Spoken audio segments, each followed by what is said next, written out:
Well, hello, everyone, and welcome back to the Clear MBA Admissions Podcast. We have a great episode lined up today. But before we get started, I wanted to take a moment to thank all of our listeners and make a small request.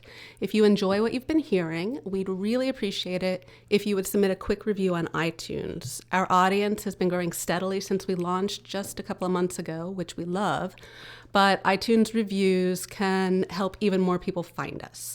And if you haven't done so already, you can also subscribe, which will ensure that you don't miss a single episode. Okay, housekeeping aside, let's get down to today's episode, which I am calling the Great Exam Debate, GMAT versus GRE for business school admissions. And we decided on this topic because in early April, GMAT, which owns and administers the GMAT exam, announced that it is shaving half an hour off of the GMAT, which brings that test down from 4 hours to 3.5. GMAT, in announcing it, called it a, quote, candidate-friendly change designed to enhance the test-taking experience, and added, quote, that the GMAT is the only assessment designed specifically for graduate business school. To get to a shorter test, GMAT sliced out 23 minutes of unscored or research questions in the quant and verbal reasoning sections, and they streamlined the non-exam portions of the test like tutorials and instructions. Now, GMAT made no mention of the GRE in its announcement. The GRE, or Graduate Record Exam, is another entrance exam, and it's produced by the Educational Testing Service, a rival of GMAT. The recent adjustments to the GMAT have been interpreted by many in the industry as part of an effort by GMAT to make its test more appealing to test takers than the GRE. And according to ETS's website, the GRE lasts between 3 hours and 40 or 45 minutes, plus breaks. The new shorter GMAT, which will go into effect on April 16th, will now be just 3.5 hours, including breaks. The rivalry between ETS and GMAT has been really heating up in recent years, and the GRE has been gaining widespread acceptance as an entrance exam for leading business schools, which has left a lot of applicants wondering, which test should I take? And today's podcast is going to dive deep into that question. To do just that, I am thrilled to welcome two new guests to our program, Scott Schrum and Brian Galvin. Scott is President and Chief Operating Officer at Veritas Prep, which is a leading test prep and MBA admissions consulting firm. And Brian is Veritas's Vice President of Academics. Welcome, both of you. Thank you. It's great to be here. Thanks for having us. To start out, could you each tell me a little bit about yourselves, how long you've been with Veritas, and what you do there?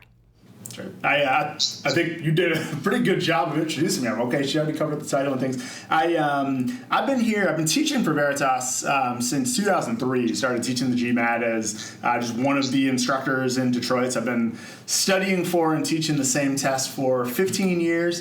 Came out to headquarters to start working on curriculum development and instructor recruitment and all kinds of things a few years after. So I've been at the desk job maybe a dozen years. And then 3 or 4 years ago, kind of based on this very debate, we launched into GRE prep, sort of seeing that may be where the market's going. So dove in head first, started really breaking down the GRE, getting to know what makes it tick and all that, developing curriculum for that. So I'd say I've been GMAT expert for hopefully most of those 15 years and GRE expert for about 3.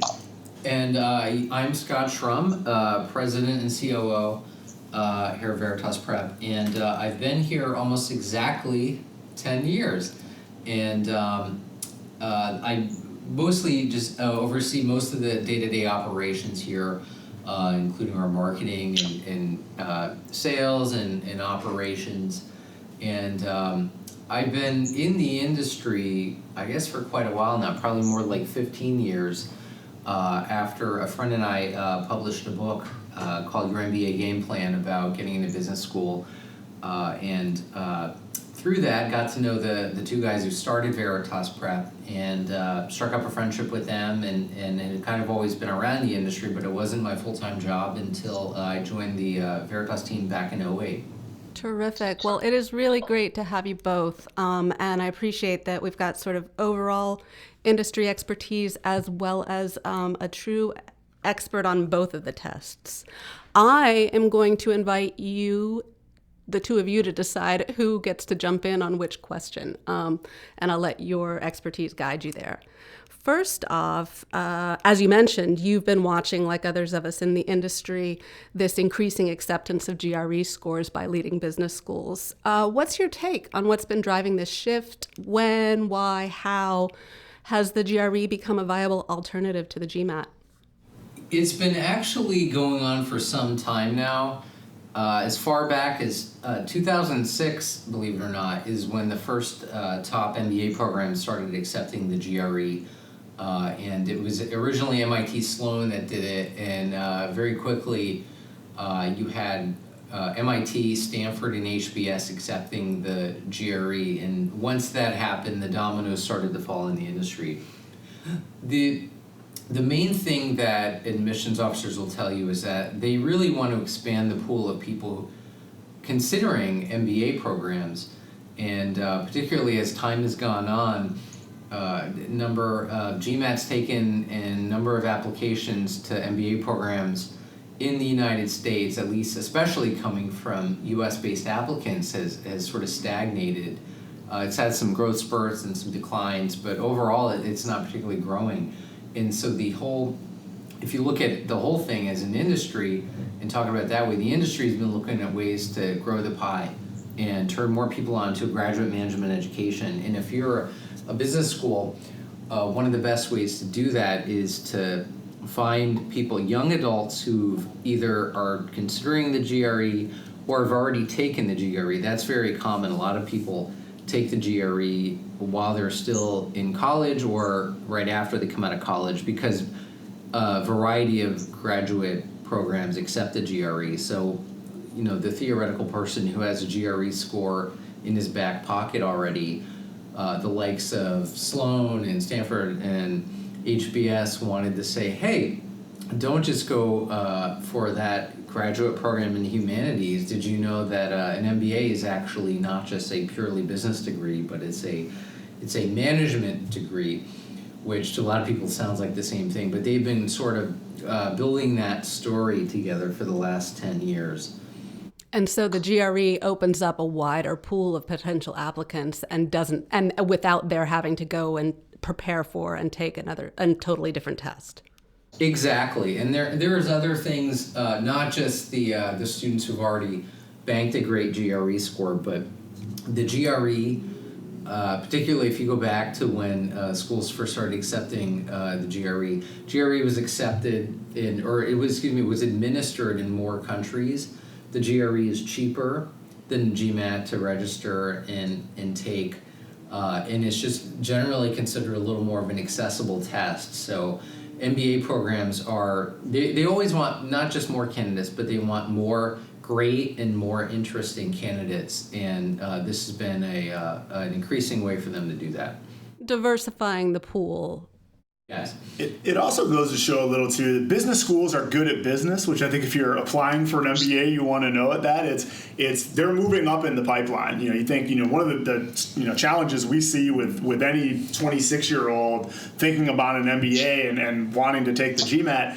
It's a hurdle when they're working, a consulting job or a finance job, or kind of balancing, all the different things that a young adult is balancing. And so to be able to say, hey, that GRE exam you took a few years ago when you were considering something else or on your way out of school, you can use that too. And that also kind of takes one barrier to entry away from potential applicants. And I think you found that, this is business school related, but even throughout the standardized test industry, the trend has really been toward what's customer friendly. Let's remove barriers to entry. It's 30 years ago or so, you probably saw the same thing with, a lot of coastal schools took the SAT, Midwestern and Plain states took the ACT, And the first few coastal elite schools to say, hey, we'll take the ACT also, all of a sudden they had their pick of the litter from people who, just didn't want to take an extra test, but might have applied to, an Ivy League school or something like that. And I think you're seeing the same trend. The ACT is taking a lot of market share from the SAT. It's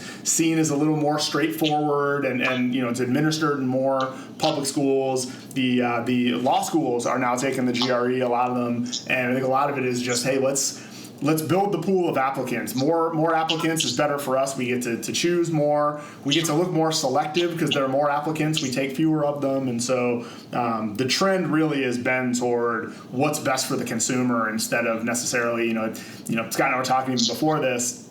I think if you asked any admissions officer, to break down, in a pie chart what their job is, more than half of it, maybe 2/3 or so, is recruiter, and then there's also gatekeeper. But I think if you're a student, you think of them as gatekeeper first, as who gets in. Their primary goal is, hey, let's get as many people as we can to apply, and the GRE moving up in the pipeline has helped with that.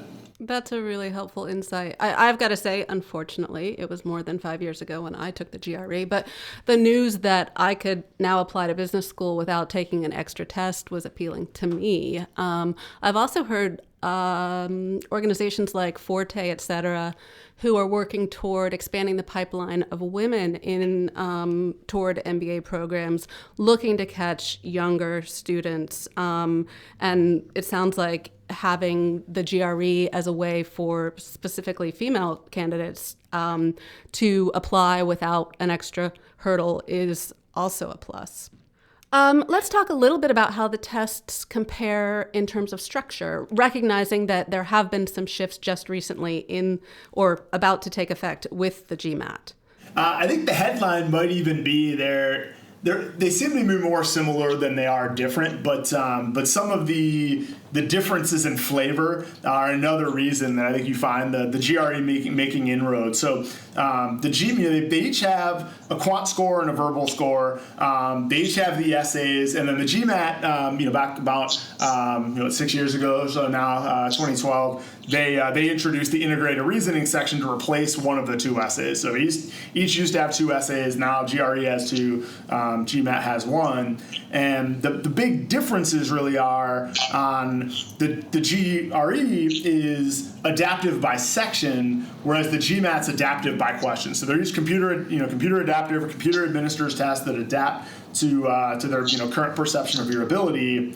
What that allows the GRE to do is let you move back and forth within a section, which is pretty appealing to a lot of students. The GMAT, because of it's adaptive by question, once you've answered question number 4, that determines what questions 5, 6, 7, 8, and all those are. So you just can't go back in time. And so that's one difference. Another one is the GRE allows you to use a calculator. They have a calculator on screen. And so I think that is another, like I said, it's kind of, they're focusing a little more on student friendly. Not even know, it may even just be kind of, more accidental than anything. They just are a little more user friendly to the student. Whereas the GMAT, we'll talk about a little bit, I think probably feels, and probably rightfully so, that they have a more selective test or better predictor, just kind of a more streamlined, just a better engineered test. But those differences tend to make people feel that the GRE is a little bit more user friendly. Interesting. And how do you think, as folks who specialize in helping prospective applicants prepare for either or both of the exams, what are the differences in terms of preparing for the GMAT versus the GRE? Few things are kind of important. I think, one is sort of knowing who you are as a test taker. The adaptive by question nature of the GMAT, I don't think to most test takers feels like it plays to their strengths. But I would tell students I would totally prefer the GMAT over the GRE because, I'm the type that I'll do really well. I can answer, hard questions quite a bit, but I can be sloppy and prone to careless errors. On the GRE, where it's a little bit more straightforward, everybody has time to go back, or the ability, I don't say necessarily time, but the ability to go back and forth and double check things. If you realize at question 9, hey, wait a second, I think I made a mistake on question 6. On a GMAT, you're out of luck. On a GRE, you can go back. And so what happens, particularly on the quant side, is the GRE, in order to have an elite score, you pretty much have to be perfect. Like you can't get away with too many careless mistakes. The GMAT, interestingly enough, is a little bit more forgiving. It's sort of the adaptive nature. Adaptive by question means that everyone's going to make mistakes. Everyone's going to get questions wrong. And so one is sort of knowing what type of test taker you are. If you're comfortable with a little bit of uncertainty, and you know that you can answer a lot of hard questions well, but you don't trust yourself to be fully perfect when you're in the fog of war of a test, the GMAT actually plays to your strengths, believe it or not. On the other side is the GRE. If you're a lot of test anxiety and nervous test taker, the GRE is going to make you feel more comfortable because you have a little bit more control. And so that's one to think about. Another one is just the math on both of these is really similar. They fish in the same pond for content. It's word problems, algebra, arithmetic, and those kind of things. On the GMAT, it's really testing a lot more critical thinking and kind of abstract problem solving, and the not allowing you to use a calculator plays to that, where there are things where it's like, hey, if you're going to do this by hand, it could take you 5 minutes, so you really need to think. It's almost like the consulting interviews of, we've all had them, where it's, how many ping pong balls could fit in Madison Square Garden, or how many mailboxes are there in San Francisco, and it's more about the process of figuring out and leveraging assets.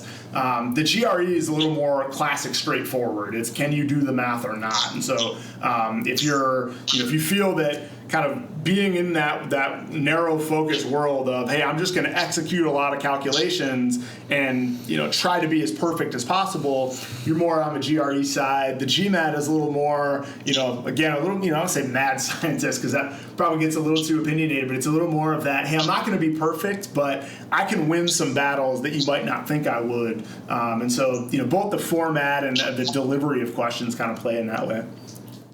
Now, GMAT, in announcing that it was making its GMAC, in announcing that it was making its test, the GMAT, shorter, also stressed that it was the only assessment designed specifically for graduate business school. What are they getting at there? How important is this? Are there things that the GMAT tests that the GRE doesn't, that might specifically predict success in business school or careers in business more generally? I love that wording. Just as someone who teaches precision in language on standardized tests for a living, that only assessment designed specifically, it's a little bit of, draw the winner's circle around yourself kind of a thing. If the GRE was designed as a general test, the GMAT was designed specifically for business school. So it's kind of an easy thing to say, but that's more of a precision in language, splitting hairs. If you're listening and taking either of these tests, focus on that. What exactly does the conclusion say on any verbal questions? A little more generally, so getting out of the test prep experts, I had kind of thinking about that. The GMAT does, kind of like I mentioned, there are questions that read more and more like, kind of consulting style interviews. Those, how do you think critically in an abstract situation? By having the GRE, by having the calculator, the GRE doesn't really get to go to that way as much. They have 1 or 2 questions per section. The GMAT has a lot of that. The GMAT's designed with data sufficiency, which I think the first couple times you see it seems like a maddeningly, frustrating question type. If you really think about what it is, it's about resource management. If you can do it with one of the 2 statements, those who've studied for data sufficiency will know what I'm talking about, then you don't want to pay for 2. You don't want to use both of them when only one will do. And so you look at that, it's pretty well designed for how do people think critically, manage resources, and those kinds of things. And then integrated reasoning is completely, that was designed for, and they even participated in the lead up to the 2012 release of that. They asked admissions officers and business school faculty, what else do you want to see? And so there are some pretty valid claims there. A little bit of what it gets back to, though, is the trend in test taking is, the GMAT is sort of designed to impress the schools. It's, hey, look at what we can do to replicate in all these different, ways, data sufficiency, integrated reasoning, all those kind of things. We can sort of replicate the decision making that people will see in business school. Whereas, so they're trying to impress the schools. The GRE is a little bit more on that, hey, we're going to make it that much more convenient. It sort of seems that battle has been kind of won throughout standardized testing by what's more convenient for the student. So, it is, I would certainly say no on both tests well. It's designed really well to kind of model some of the business school type critical thinking strategies. But that's a harder sell to students, and if schools are agnostic, it may actually not matter. That brings up a question that I hadn't thought about before, but I think we should probably dive into, which is some consulting firms have required GMAT scores. Are they also opening up to GRE scores? Or as you say, since the GMAT is more in line with the kinds of questions and challenges you're going to face as a consultant, are the consulting firms going to be less test agnostic? Is that a reason to stick with the GMAT if you are thinking of going into consulting post MBA? I think that's a pretty fair question. It's speculation. I think certain businesses like the GMAT, I think because they understood what it was for and how it was designed. I think I'd have a hard time seeing them now want to know GRE scores. Even interestingly, I know that at least a few consulting firms have asked about, hey, is there a way we can have our own version of integrated reasoning so that we can test that? We like the way that looks and forces people to think and analyze data in our way. So I think they may be, kind of a little bit further down the road on that. We like what this predicts, and we want to go with it. Whereas the schools maybe using the tests a little bit more as hey, we just want to make sure there are no red flags of someone's ability to keep up in the classroom. So it's a good question, speculation, but I think based on my knowledge of the tests and all that, I would think consulting firms would probably stick with GMAT and integrated reasoning more specifically compared to GRE. So that is something for test takers to take into account if they are headed toward consulting and specifically toward the uber competitive consulting firms. So what about, as you've already covered, the fact that GRE scores can be used for most graduate schools, including business school, is proving to be a competitive advantage for ETS, which makes the GRE, because it opens things up to a wider swath of test takers, right? It lets them keep their options open rather than taking the GMAT and saying, I am only going to business school. As you alluded to before, it's a common test, the GRE, to just sort of knock out of the way as a formality as an undergrad. And it helps business schools attract applicants who aren't coming from a strictly business background. Are there other things that are sort of on the GRE side in this debate? At a certain point, a great score is a great score. I think the applicants in their minds probably overstate the feeling that, they imagine themselves being looked at, their applications being looked at by admissions officers, and they imagine the admissions officers saying, yes, it's a great score, but it's a GMAT score, and it's a GMAT score, or it's a great score, but it's only a GRE score, and they may attach a huge asterisk to that. It doesn't come with as much baggage as people think. The GRE tends to be more accessible. It's cheaper to take. There's a lot of prep options out there that are very inexpensive. The GMAT has a lot of inexpensive prep options too, but I think it's hard to top at the GRE in terms of accessibility. And if somebody gets a great GRE score, and I mean, let's say for the sake of argument, they get a terrific score. They get each of the main sections of GRE is scored maximum score of 170. Let's say you have a 165 and a 165 on each section or better.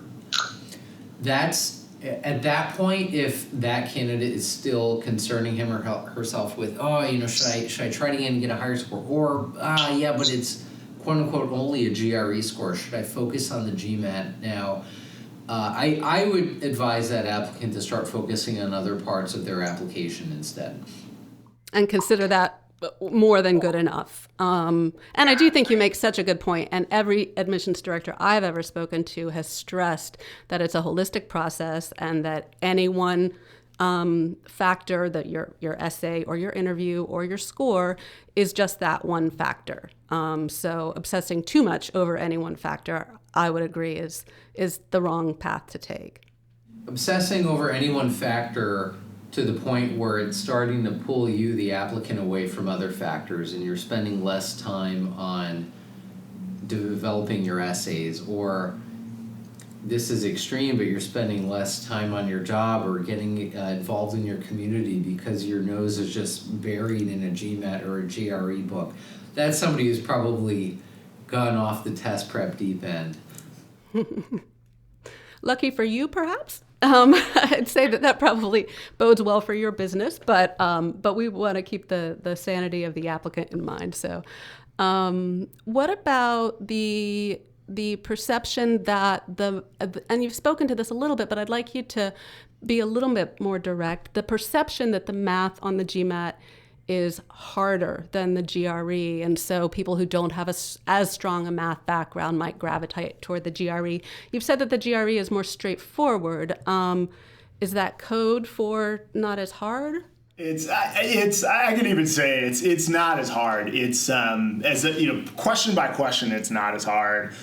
In terms of the totality, like I said, it's the degree of difficulty is there because it really rewards perfection. You don't have as much margin for error, and some of it is they're sort of tested. They're using the same content to test somewhat different things, where the GMAT is really well designed for higher order thinking and kind of abstract problem solving, and the GRE is a little bit more of a core skills test than it kind of gets back to our discussion of consulting. I think the GMAT is designed to kind of suss out that critical thinking that innovators and problem solvers will have, not just in business school but even a little bit beyond. The GRE is a little bit more hey, will you do okay in the classroom, or should there be a red flag? And so I think anyone that kind of has that code of you could think it's easier, it just is easier on the GRE. It's more straightforward. It's the kind of thing you can get by with a little more, just rote preparation and not as much critical thinking. My warning to those who want those freakishly high scores, that want to be above 165 or so, the other interesting thing with the GRE we've noticed is the GMAT, the difficulty's coming. It's adaptive by question. You've prepped for it. Data sufficiency can be abstract, and a lot of the non-calculator, trying to process big numbers through pattern recognition, that's coming and you're ready for it. One other interesting thing with the GRE, so kind of, on a whole, it's easier. If you're trying to get a perfect score or a really high score, it actually sometimes the GRE sneaks up on you, where straightforward. If you're good at math, you're getting those, and then either there's something that just kind of almost seems like it's from a different test, once or twice per section. If you're doing well, it seems like it's from a different test. Or when you go back and review, you just kind of realize, I wasn't even planning to play devil's advocate. I wasn't even planning to think critically, because they kind of lulled me into a false sense of security. So I think if you struggle with math, the GRE is a pretty good bet, because there's a narrower focus. You can get repetitive and conquer it that way. If you're really good at it, there are some advantages to the GMAT, and just you kind of know the difficulty's coming. It's forgiving if you make a careless mistake here or there, and so there's the one thing I want to push back, because you haven't really said it, but just sort of push back, I guess, on so many people that are just kind of like, the GRE is easier, I'll just take that. It's a little bit skill set by skill set. The GRE might even be harsher in scoring on the upper end, just because it has those little disadvantages. It's the difficulty can sneak up on you without you realizing it. That's a really helpful way of framing it. Thank you. And what about the move by GMAT to shorten the GMAT? Do you really think that test takers are going to start gravitating toward the GMAT over the GRE because it's a few minutes shorter? Or is that GMAT saying, hey, we get it, we need to make this more accessible, and one way we can do that is to make it more customer focused and a little bit less arduous? I don't see a lot of applicants saying, I don't think I'll do as well on the GMAT, but at least I'll be done in time to catch happy hour. So I don't think that extra half an hour is going to be the bigger difference. I do think it's part of a suite of changes that the GMAT has made in the past 2 years or so, all designed to be more and more customer friendly. And it's interesting because I think this one seems more newsworthy because it's really the first change to the format or structure of a test. Other than integrated reasoning, which was a self-contained section in 2012, this is the biggest change they've made in terms of the format of a test since the 1950s. And so it's newsworthy in that respect, but it's probably the least of the customer-friendly changes when you think of things like section select, which was maybe 9 months or so ago. One nice advantage, we've been talking a lot about the customer-friendly nature, student-friendly nature of the GRE. Section select is really good for people when you can say, before you had to do verbal all the way at the end of a long GMAT. Now, the GRE, you may get some of those splitting hairs, precision and language things all the way at the end. On the GMAT, if you realize, hey, my mental stamina goes fast and I need to be as on it as possible, you can put the verbal section first and be as fresh as possible for it. Or if there are 5 or 6 formulas that you've been trying to memorize and they'll slip out of your mind after an hour, but you can get them out quickly if you see them, you can put the quant section first. So that was probably a bigger change in terms of friendliness to the student, but just not as newsworthy because it wasn't a huge change to the test. The GMAT changes cancellation policy. It used to be you didn't get to see your score before. You had to look at it. I mean, I had a really high score the first time I took it and almost canceled it because I'm at the end and they say, do you want to cancel your score? And almost power of suggestion, I'm looking at them like, well, that was a hard test. I don't know, should I? And you just didn't get to see it. Now you can see your score, cancel, and you can reinstate it later if you realize, actually, that was probably the best I could do. Even the duration of time you have to wait to take it again used to be 30 days. Now it's down to 16, I think. And so, the GMAT, this is part of a larger move where I think 10 years ago, they were all about impressing the schools. Now they realize, hey, the battlefield is who's a more user-friendly test. And to their credit, they've made some pretty big changes. And not to belabor the point, but one other thing, I was just talking with a tutoring student I had on Monday night, and we were talking about he's really good with math. He's scoring at the upper end of a GMAT math curve, particularly in isolation. If he can take an individual section or a practice test where it's not as taxing.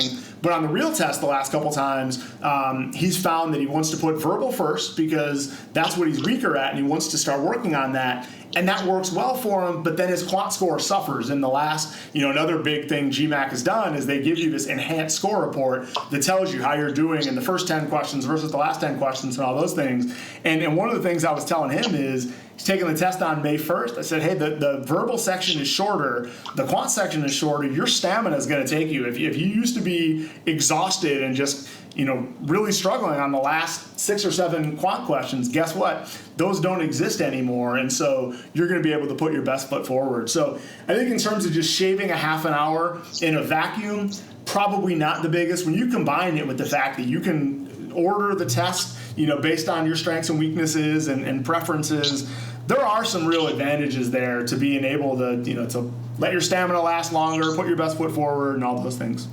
So the GMAT is moving in the right direction in terms of recognizing that it's the customers, their customers, and not the schools that they need to be impressing the most, or wooing the most. I want to talk a little bit about the claim that really most business schools at this point make of being test agnostic. So what we've seen increasingly, schools for a bunch of years now, the schools have been saying that they're test agnostic, but they have increasingly been sharing the percentage of the admitted class that has taken the GRE as opposed to the GMAT. And we did a story about it a while back. One thing that has been a shift just in this past year is that more and more schools are including GRE stats as part of their class profiles, which really does seem to, they're not just talking the talk, but also walking the walk. So HBS, Harvard Business School, it was for the first year this time revealed that 12% of the admitted class submitted GRE scores. Wharton also revealed the divide, as did Yale. But still, the percentage of admitted students who are submitting GRE scores varies among the top schools. On the high end, you have the University of Michigan's Ross School, where 19% of the most recent admitted class submitted GRE scores. And then, this is not in numerical order, I realize, but MIT Sloan is 18%. Georgetown McDonough is at full 28%. UNC's Keenan Flagler is 20%. UT's McCombs is 18%. So those are all on the high end. In the middle, there is HBS with 12%, Stanford with 16%, Tuck with 15%, Stern with 13%, Wharton with 11%. There are schools, though, that are on the low end. So Columbia, in its most recent report, shared that only 9% of the admitted class submitted GRE scores. Darden was 8%. Berkeley's Haas School was 10%. Do you think that these numbers are indicative of a school's overall being truly agnostic? Or what should applicants read into these percentages in terms of a school's preference for one test over the other, if anything? Yeah, a couple of thoughts there. First, every year I have a chance to go to this industry conference that we hold among people who work in admissions consulting, and frequently it's attended by a number of admissions officers from top schools, and most of the content of those sessions we tend to keep private, just to keep the admissions officers comfortable and sharing, some of what their current thinking is and some of the challenges they're facing. But I've no doubt that admissions officers won't mind me sharing the following, which is every year this question comes up in a session, and every year I hear admissions officers answering it with their voices rising a little bit more every year, suggesting their frustration at there still being a little bit of an embedded skepticism out there when the question comes up, are you truly agnostic?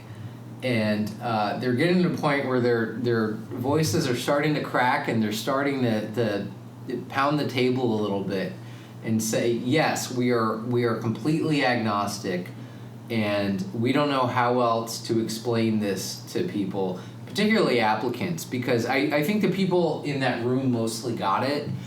Applicants are still, they'll ask, are you indifferent between the GMAT and the GRE? And admissions officers will invariably say, yes, we're indifferent. Then the applicants will ask, are you really indifferent? And admissions officers, I can understand that it's been, in some cases, over a decade now, believe it or not, since some top schools started accepting the GRE or the GMAT. And by now, they're just so tired answering that question. I believe them. I take them at their word. I've been in this industry long enough. There's no reason for them to game this and to say that they don't prefer either, and then kind of see who's savvy or dedicated or smart enough to submit a GMAT score. There's nothing in it for the schools at this point, and there probably never was.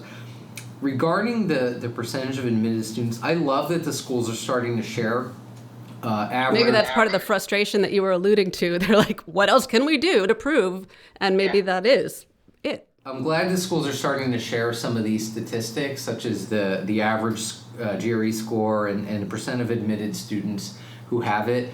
I think one key piece of information is usually missing here when these schools put this out. And it's unfortunate because I think this sort of thing actually drives further skepticism or worry that the GRE is not on equal footing. And what's missing is they usually don't share the number or the percent of applicants who applied with GRE scores.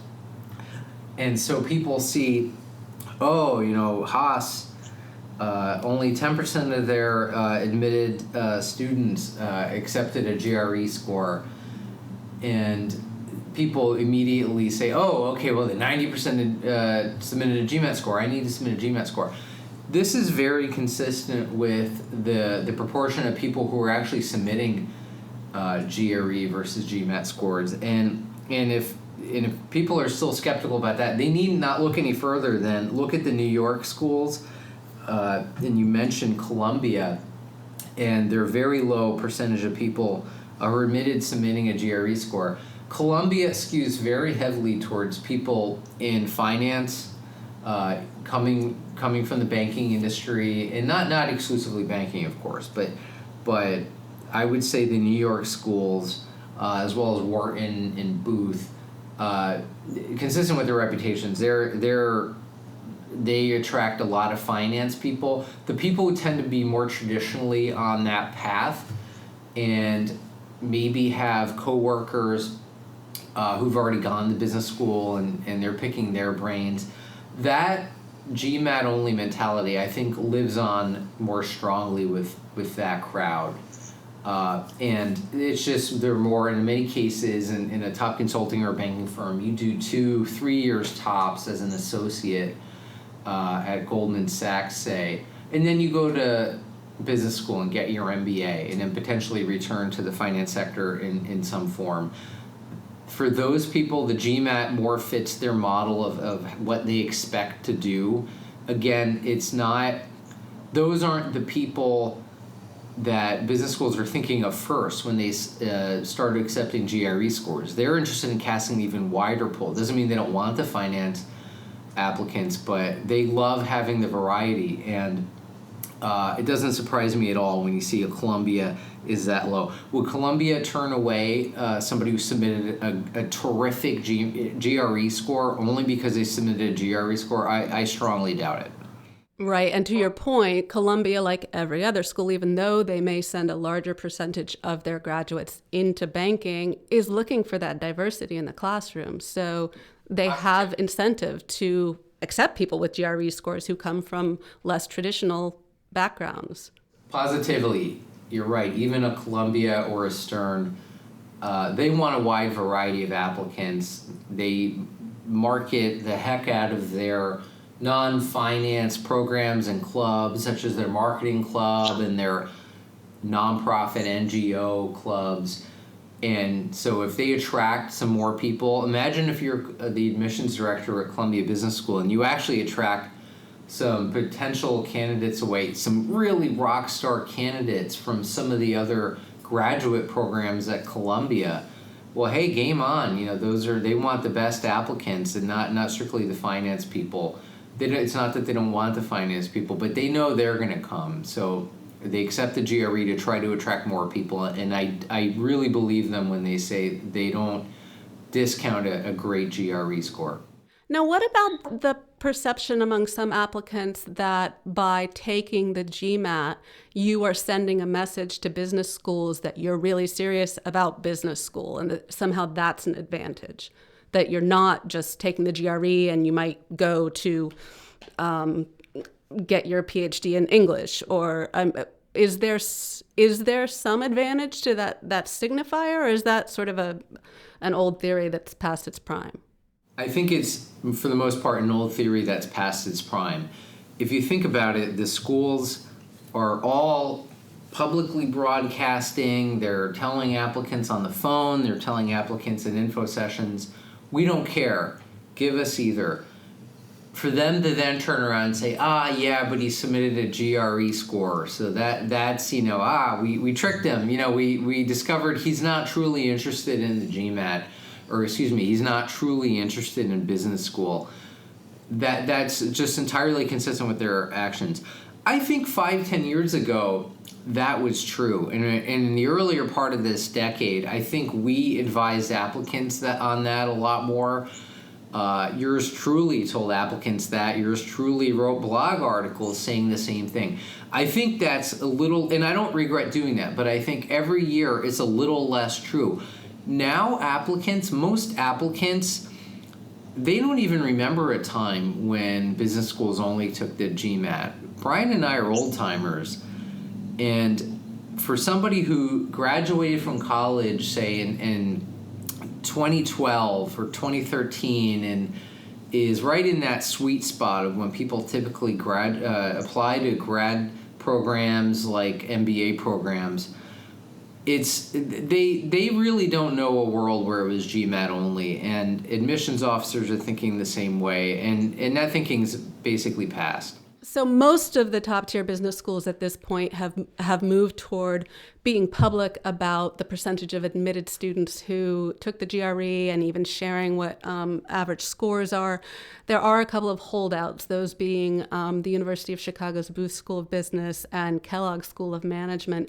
Do you think there's anything at all to that? Or they just are just maybe they haven't grown quite as frustrated as some of the other folks in that room that you described and aren't looking for ways to prove that they are truly agnostic? Would you be any more hesitant to apply to Chicago Booth or Kellogg with a GRE score, given that they are among the very few who aren't publicly giving stats about applicants who are submitting GREs? I think if you're an applicant and you're thinking that, you're just way overthinking it. If an applicant were to call us today and I picked up the phone and talk to that person, and they said, I'm probably applying to business school next year, and man, I just can't decide anything. I kind of don't care which one should I take. If they're truly indifferent, when in doubt, take the GMAT, sure. It's the test designed for business school, but to talk yourself out of the GRE or to not apply to a program such as Booth or Kellogg because they haven't yet gotten quite as public about their GRE habits and their class profile as it relates to GRE scores, they're way overthinking it. I think I think it's rare to find an applicant who would just crush the GRE and produce a mediocre GMAT score or vice versa. Brian's the bigger expert here than I am, but I think even with the SAT and ACT, those kinds of things, and I think it's true for the GMAT and GRE, applicants in their minds, they're so wildly different, and one is suited to me and one isn't. I better just stick with that. I think that's sort of rare, and I really believe these schools have come around to that way of thinking. There might be a particular reason why Booth or Kellogg hasn't come around yet. It may just be one administrator's opinion at those schools. It may be that they don't like the way the statistics look for some reason. I don't think it indicates in any way whatsoever that they view the GRE skeptically or anything like that. And to your point, I think it's probably a little like, playing tennis on grass at Wimbledon versus, hard court in New York. Like Federer's going to win more tournaments on both. And if you're, the 160th best player in the world, you're probably going to lose, and the same thing. If you're trying to find one of these of like, I'm terrible at math, I can't tell a rhombus from a fraction, and so I'm going to take this test because I can sneak in, you're probably not getting in either way. I think it's a little bit, some will play to your strengths, and I don't even know that much about tennis, but Nadal's great on clay, and Federer may be better on grass, and if they play a best of seven, whoever has home court's probably going to feel a little bit better, but ultimately they're similar enough in the content that they test. People who do well on one will do well on another, and so I think for that reason, to answer the direct question, I wouldn't be too. If I had a great GRE score, I wouldn't think, oh man, I don't know if I can apply to Booth, because it's not the GMAT. If I had, but if you have an average level score and it's just kind of out of that percentile tolerance they would normally take, then you just have to get better. So I want to go back to a blog post that Chad Losey wrote back in August. Chad Losey is the director of admissions at Harvard Business School, and he may have been one of those exasperated folks in the room that you described, tired of people asking and not believing whether or not he's test agnostic. And what he wrote in this blog post was, quote, "The GRE and GMAT are different tests, and we are truly indifferent about which one you submit. Really, we are familiar with each test. Choose the one that allows you to best showcase your strengths and then move on to other parts of the application." And that's sounding a whole lot like the advice that you've offered earlier in the hour. Can you talk a little bit more about what he means in terms of choosing the test that allows you to best show your strengths? Just go over for us one more time what some of those strengths are that one test suits certain applicants and the other test is maybe better suited for other applicants.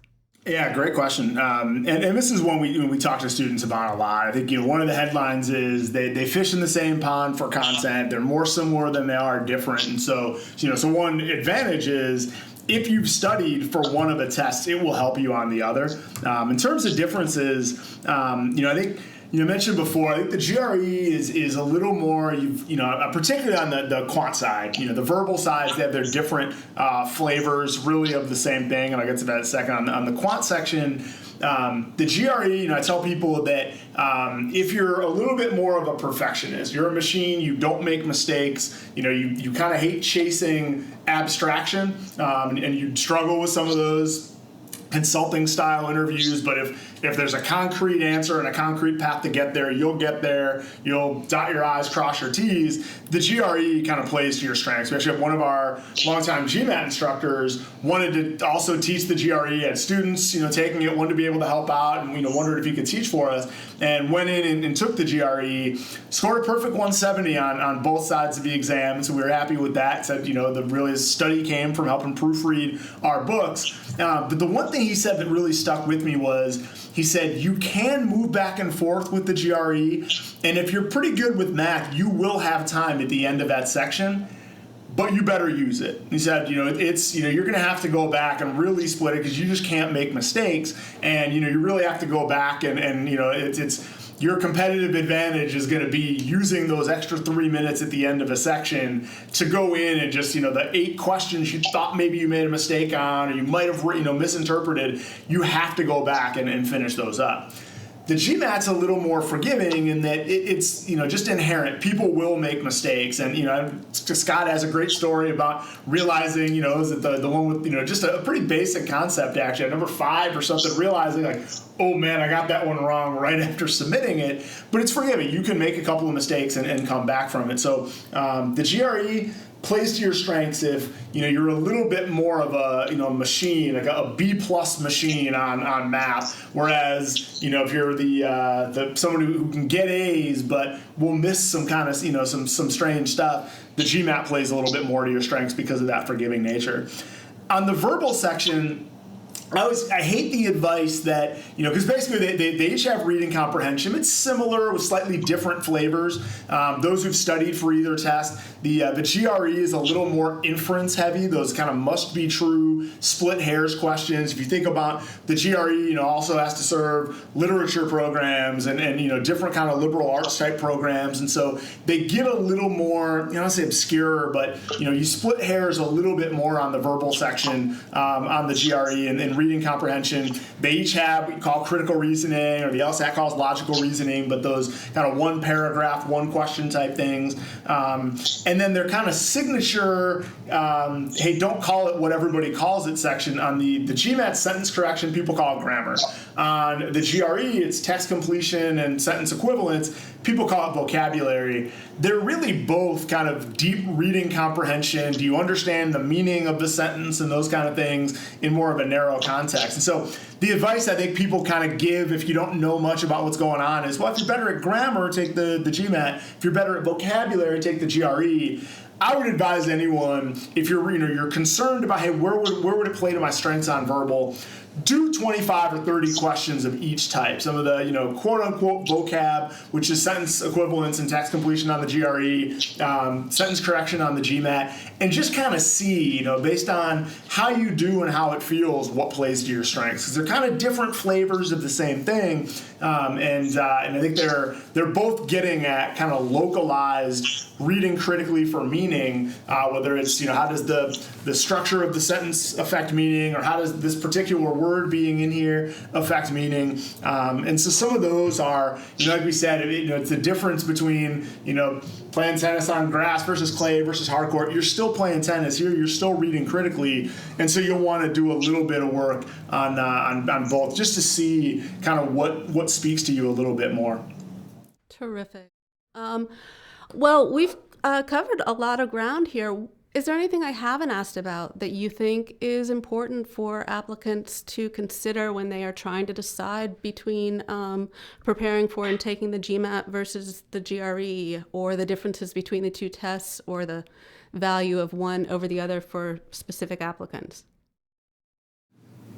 Probably my most basic and useful advice to applicants, especially if they're very early in the process, is don't overthink it. Focus on getting a great score, and just keep in mind that it's probably a little more binary than a lot of applicants realize. And what I mean by that is admissions officers are looking at your application, and they have a lot of questions about you when they first pick up your application, but one that they're trying to assess when looking at your GMAT or GRE score is, can this applicant hack it at our business school?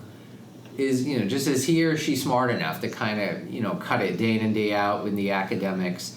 And they don't only look at your standardized test score. Remember that they will also be looking at your undergraduate transcript, and even some other things in terms of scouring your letters of recommendation, trying to assess your analytical abilities and your problem-solving abilities. Those are things that they ask about in the letters of recommendation, and so they're trying to get at it multiple ways.